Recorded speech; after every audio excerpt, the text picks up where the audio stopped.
Hello, welcome to Loremaster's Lair. I am Loremaster, here today for a look at the deities. However, we are not starting today on Golarion. We have a Starfinder deity to explore, the being known as the Destroyer. Why? Well, give us a moment. First, as always, we need to talk about where you can find information on this month's deity. Starfinder is pretty light on deities, with only the core rulebook and galactic magic being where information can be found on them. The Devourer, as one of the 6 deities with an extra write-up, also has information found in the back of the second book of the Dead Sun's Adventure Path, titled The Gate of the 12. And finally, a surprise appearance from War of the Immortals. So let's start with why we are here today. We recently had the release of War of the Immortals. Within its pages, we saw many deities die. I certainly never expected to see a deity born. That is right, the Devourer came to life, in front of all our eyes from Gorm's corpse.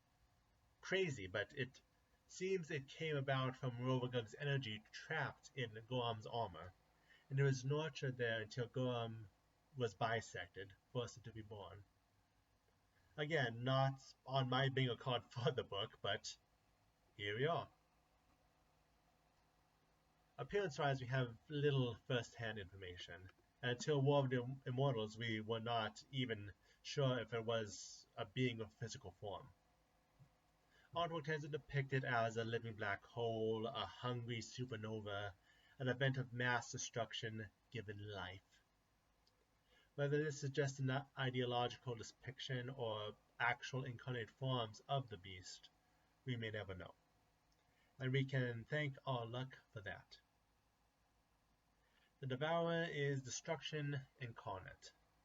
It stands as the focal point of those who have come to despair of society, just wanting to see the universe collapse.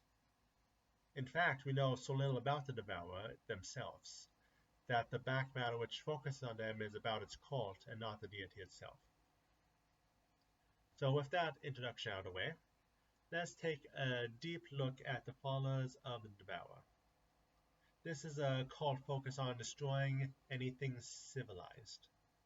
The cult works in small groups because of their destructive nature, but a powerful enough warlord may be able to bring them together into larger, more destructive armies. However, they usually do not last long after the warlord is gone, and they will fracture with infighting back into small cells. Those who have managed to live to a ripe old age are respected because terrorism is not something someone tends to survive long. And these long teeth tend to become leaders of a cell, with close followers called fangs to lead when they cannot themselves. The faith is broken up into 2 choirs, based on how the followers generally operate, they being the wall breakers and the hidden ones.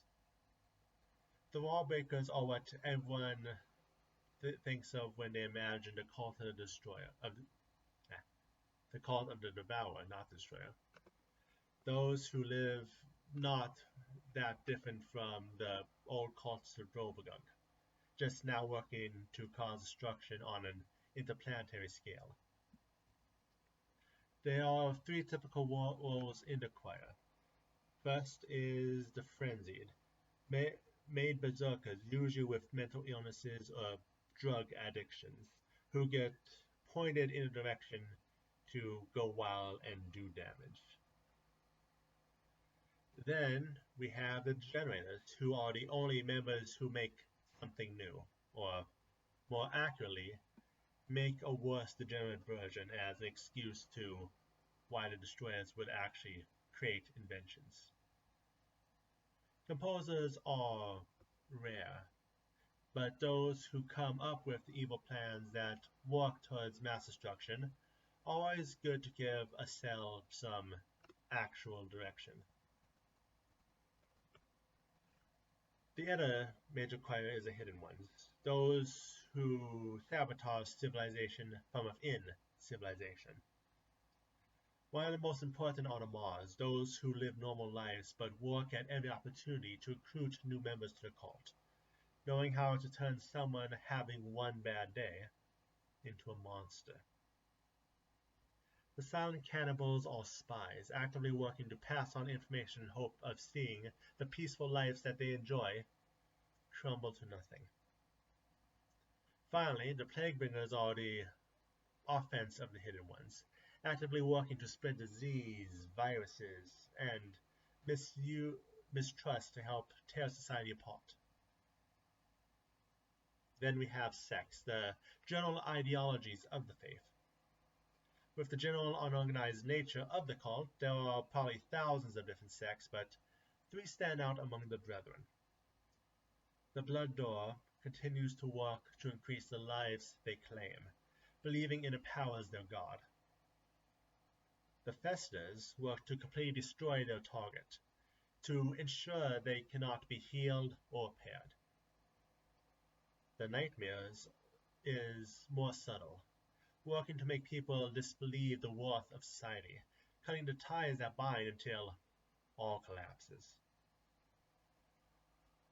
The faith of the Devourer is outlawed everywhere, so worship sites for it are where little outside influence can be found.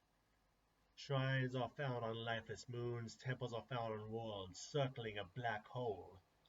Of course, with the idea of widespread slaughter, there are many instances of them forming an armada to travel across space for their destructive path, with some ships of the armada, usually the high-ranking ones, also becoming holy sites.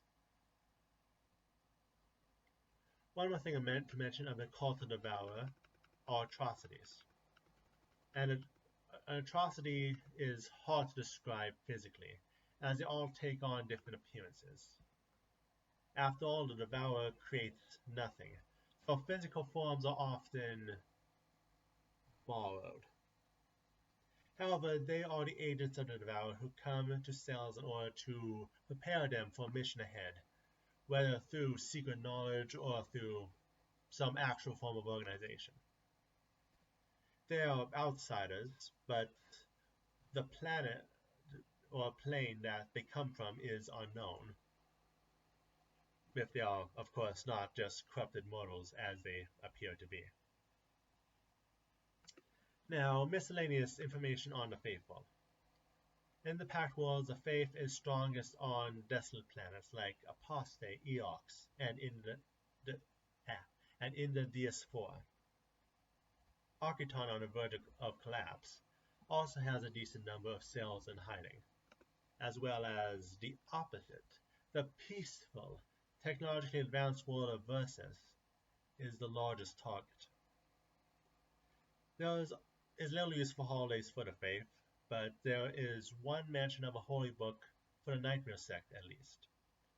The Dark Knight is banned across civilized space everywhere, and is a perfect manual to slowly pick apart nations at the seams. Which brings us to the end of today's video. A month ago I was not planning on getting to the Devourer just yet, but the War of the Immortals really brings about strange happenings. Either way, now we've pretty much done all the Starfinder gods we have write-ups for, except for Hyliax, plus a Demon Lord, but that is, I am keeping my record separate from the main 20, of course. Either way, next up we will be continuing our War of the Immortals coverage. I'll see you then.